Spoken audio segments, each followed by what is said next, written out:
Hello, my name is Qaalfa Dibeehi, Vice President of Beyond Philosophy, responsible for consulting and thought leadership, essentially operations, research, and development. I'd like to speak with you today about customer mirrors.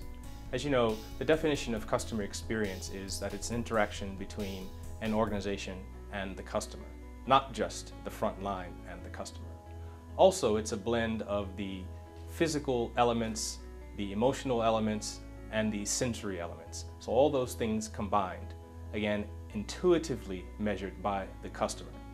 At least 50% of the entire customer experience involves the emotional experience, the subconscious experience, if you will. This is the part of the experience that we are not consciously aware of, but that affect us just the same. In many instances, it affects us more than the rational experience.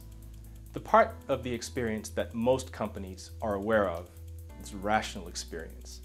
I tend to call this the 4P experience, price, product, place, promotion, the traditional 4Ps. Most successful organizations have done lots and lots of work on getting those 4Ps correct. Most organizations, on the other hand, have done very little, if anything at all, on getting that emotional, the subconscious experience correct. Customer mirrors are a way to reflect that full customer experience. That includes the rational, but importantly also includes the emotional experience.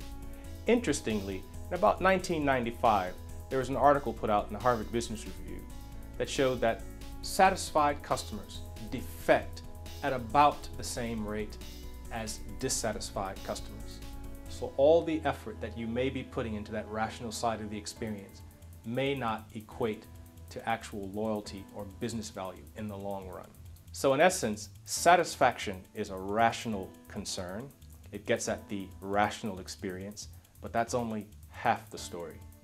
Customer mirrors is a gauge or a view into your full customer experience, the rational and the emotional. There are 4 aspects of customer experience that you should be aware of. There's the rational experience, again, the 4 Ps that I've alluded to earlier. There's the emotional experience. This is the experience that most businesses neglect. There's the current experience, the reality of today, essentially the effect of all your operations.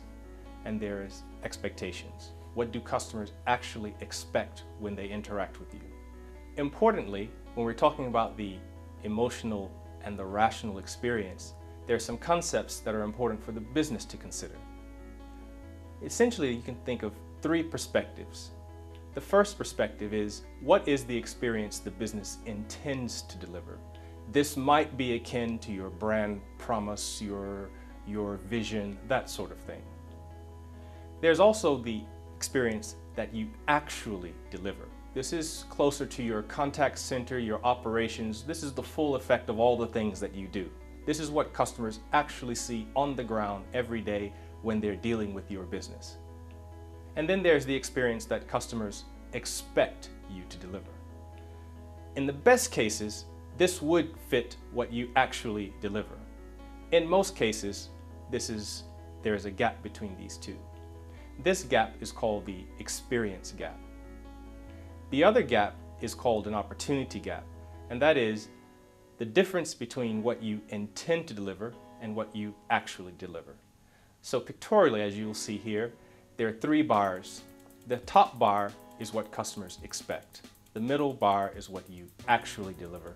And the bottom bar is what you intend or would hope to deliver. And we have these 2 gaps, the experience gap and the opportunity gap.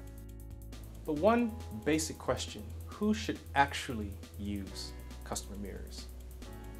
The first of this list is people who are new to a role, people who need a quick but deep grasp of the actual experience.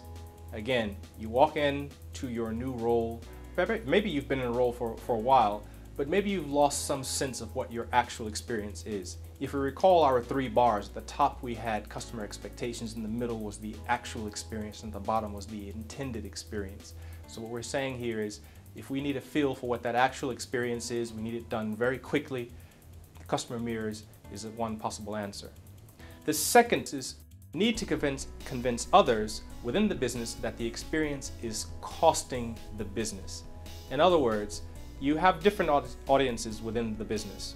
Some people will get it, others will need some convincing that we actually need to work on the customer experience. The mirror is a great way of demonstrating that cost to the business. Third, need to bolster a mystery shopping program. So perhaps you do have a successful mystery shopping program, but as we said before, if your mystery shopping program is done or performed in the way of traditional programs, it's really focusing in on how well your people are following your policies and procedures.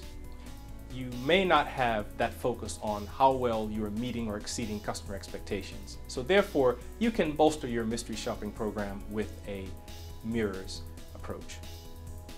And finally, you may need a way to describe the full qualitative experience in a language that is understood by an analytical organization.